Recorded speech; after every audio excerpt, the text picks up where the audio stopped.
AP నడిబొడ్డున హిందూ గర్జన జరిగింది. ఎన్టీఆర్ జిల్లా గన్నవరం సమీపంలోని కేసరపల్లి వద్ద హైందవ శంఖారావం విజయవంతమైంది.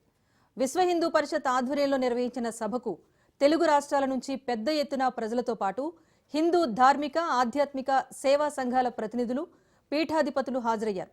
దీంతో సభా ప్రాంగణం కిక్కిరిసిపోయింది.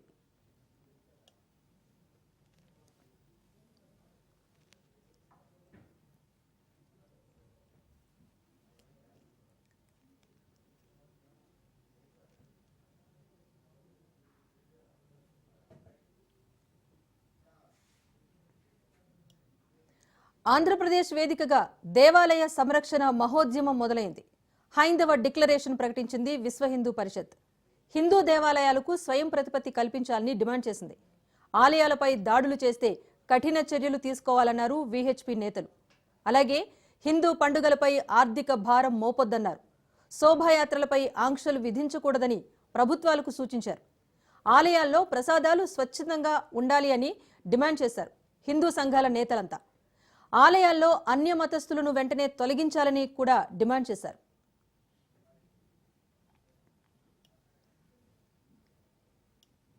హిందూ దేవాలయాలకు పూర్తి స్వయం ప్రతిపత్తిని కల్పిస్తూ వెంటనే చట్ట సవరణ చేయాలి. హిందూ సమాజంపై, దేవాలయాలపై, ఆస్తులపై, వ్యవస్థలపై వివిధ పద్ధతులలో రక్షణ కల్పించే ప్రయత్నాలు చేయకుండా దాడులు చేసిన వారిపై కఠినమైన చర్యలు తీసుకుని శిక్ష పడేలా చూడాలి. వినాయక చవితి, దసరా వంటి ఉత్సవాలపై ప్రభుత్వం యొక్క అక్రమ ఆంక్షలు ఆర్థిక భారాన్ని విధించరాదు అని నిర్ణయిస్తున్నాం. హిందూ దేవీ దేవతల ఊరేగింపులు, శోభాయాత్రల యొక్క మార్గాలు, సమయాలు, తేదీలు, విధానాలపై ప్రభుత్వం యొక్క అక్రమ ఆంక్షలను విధించరాదు. దేవాలయాలలో పూజ, ప్రసాద, కైంకర్య సేవలను అత్యంత భక్తి శ్రద్ధలతో, నాణ్యతతో నిర్వహించేలా ప్రభుత్వ వర్గాలు వెంటనే చర్యలు చేపట్టాలి. హిందూ దేవాలయాలలో మరియు ఆలయాలచే నిర్వహించబడుతున్న సేవా సంస్థలలో పనిచేస్తున్న అన్య మత ఉద్యోగులను తక్షణమే తొలగించాలి. హిందూ దేవాలయ ట్రస్ట్ బోర్డులలో హిందూ ధర్మంలో శ్రద్ధాభక్తులు కలిగి హిందూ ధర్మాచరణ చేసే రాజకీయేతర ధార్మిక వ్యక్తులను మాత్రమే నియమించాలి. హిందూ దేవాలయాల ఆస్తులు అన్యాక్రాంతం కాకుండా మరియు అన్యాక్రాంతమైన ఆస్తులను సుప్రీంకోర్టు యొక్క జడ్జిమెంట్ ఆధారంగా. హైందవ శంఖారావం సభలో సినీ గేయ రచయిత అనంత్ శ్రీరామ్ సంచలన వ్యాఖ్యలు చేశారు. సినిమాల్లో హైందవ ధర్మంపై దాడి జరుగుతోందన్నారు. సినిమాల్లో మన పురాణాలను వక్రీకరిస్తున్నారని ఆవేదన వ్యక్తం చేశారు. హైందవ ధర్మ హననం జరుగుతోంది అంటూ మండిపడ్డారు.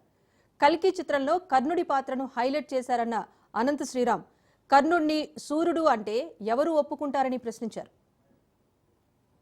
వాల్మీకి రామాయణం, వ్యాస భారతం భారత సాహితీ వాన్మయ శరీరానికి రెండు కళ్ళ లాంటివి. గత కొన్ని సంవత్సరాల ముందు వచ్చిన చిత్రాల నుంచి నిన్న మొన్న విడుదలైన కల్కి చిత్రం వరకు కూడా కర్ణుడికి పాత్రకి అనవసరంగా ఆపాదించిన గొప్పదనాన్ని చూసి ఒక సినిమా రంగానికి చెందిన వ్యక్తిగా నేను సిగ్గుపడుతున్నాను, నిర్మోహమాటంగా చెప్తున్నాను. నిండు సభలో ద్రౌపదిని వలువలు వలచండి అని సలహా ఇచ్చిన కర్ణుడిని సూర్యుడు అంటే సత్యవాణి గారు లాంటి మహిళా మండలి ఒప్పుకుంటారా? గంధర్వుల్ని చూసి, గంధర్వ సైన్యాన్ని చూసి ప్రాణమిత్రుణ్ణి కూడా వదిలేసి ప్రాణభయంతో పరుగులెత్తిన కర్ణుణ్ణి ధీరుడు, సూర్యుడు, వీరుడు అంటే ఈ హైందవ సమాజం ఒప్పుకుంటుందా? నిన్న మొన్న వచ్చిన కల్కి సినిమాలో అగ్నిదేవుడు ఇచ్చిన ధనస్సును పట్టిన అర్జునుడి కంటే సూర్యుడు ఇచ్చిన ధనస్సు పట్టిన కర్ణుడు వీరుడు అని చెప్తుంటే యుద్ధంలో నెరిగేది ధనుస్సా ధర్మమా అని ప్రశ్నించకుండా మనం ఊరుకుంటామా? ఒక్క భారతంలోనే కాదు, వాల్మీకి రామాయణంలో రాయి ఆడదైనట్టు, రాళ్లను తేల్చి వారధైనట్టు, రాముడు లవకుశుల మధ్య యుద్ధం జరిగినట్టు ఇలా చిత్రీకరణకు అందంగా ఉండడానికి ఎన్నో అభూత కల్పనలు, ఎన్నో వక్రీకరణలు జరుగుతుంటే ఇంకా మనం ఇలా ఊరుకుంటూ. ఆలయాల ఆస్తులు, ఆచారాలు నాశనమైపోతున్నాయని చిన్నజీయర్ స్వామి తీవ్ర ఆగ్రహం వ్యక్తం చేశారు.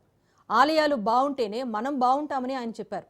మన ఆలయాలకు గతంలో 15 లక్షల ఎకరాలు ఉండేదని, నేడు 4.5 లక్షల ఎకరాలు మాత్రమే మిగిలాయంటూ ఆవేదన వ్యక్తం చేశారు చిన్నజీయర్ స్వామి. ఆలయాలకు కావాల్సిన నిర్ణయాలు ఎవరు చేయాలని ప్రశ్నించారు. ఆలయానికి చెందిన ఆరాధనాది వ్యవస్థ అయినా ఎవరు ఆయా ఆలయాలకి ప్రతిష్ఠాదులు జరిపి అక్కడ జరగవలసిన కార్యాలు ఇవి అని ఒక నిర్ణయం చేశారో దానికి సంబంధించిన ఏ నియమ నిర్ణయాలైనా వాళ్ళ చెప్పు చేతల్లో ఉండాలే తప్ప ఆఫీసర్స్ చేతిలో ఉండకూడదు. ఆఫీసర్స్ ఉంటామంటే మాకు అభ్యంతరం లేదు, కానీ ఆ ప్రతిష్ఠాదులు చేసినటువంటి పెద్దలు ఎవరున్నారో వాళ్ళ ఆదేశానికి విరుద్ధం కాని రీతిలో వాళ్ళు వాటిని నిర్వహించగలిగేట్టుగా అయితే వాళ్ళు ఉండాలి, లేకపోతే వాళ్ళు అక్కడ ఉండాల్సిన అవసరం లేదు. అంగీకరిద్దామా? దానికి ఎండోమెంట్ డిపార్ట్మెంట్ ఉండాలా పోవాలా అది తర్వాత వాళ్ళు నిర్ణయం చేస్తారు. కానీ ఇప్పుడు మనం కోరేది ఒకటే, ఏ ఆలయమైనా, అది చిన్న ఆలయమైనా, తిరుపతి లాంటి పెద్ద ఆలయమైనా, సింహాచలం లాంటి ఆలయమైనా, దుర్గా అమ్మవారి ఆలయం లాంటిదైనా, వేములవాడ లాంటి ఆలయమైనా, ఏ ఆలయమైనా కానివ్వండి, ఆ ఆలయపు విధానం, ఆలయపు సంప్రదాయం, ఆలయపు పద్ధతి, అక్కడ ఆచారం, అక్కడ కట్టుబాట్లు వాళ్ళు చెబితే మనం అందరం వాటిని పాటిస్తున్నాం. ఇలా జరగాలి అని వారు నిర్ణయం చేస్తే మనం అందరం మన ఆఫీసులనో ఉద్యోగాలనో వ్యాపారాలనో పక్కన పెట్టి అందులో సేవలు అందిస్తున్నాం. కుర్రవాళ్ళంతా అందులో ఎన్నెన్నో రకరకాలైనటువంటి ఉత్సవాలు చేస్తున్నారు. పెద్దలు చేసిన నిర్ణయానికి కట్టుబడి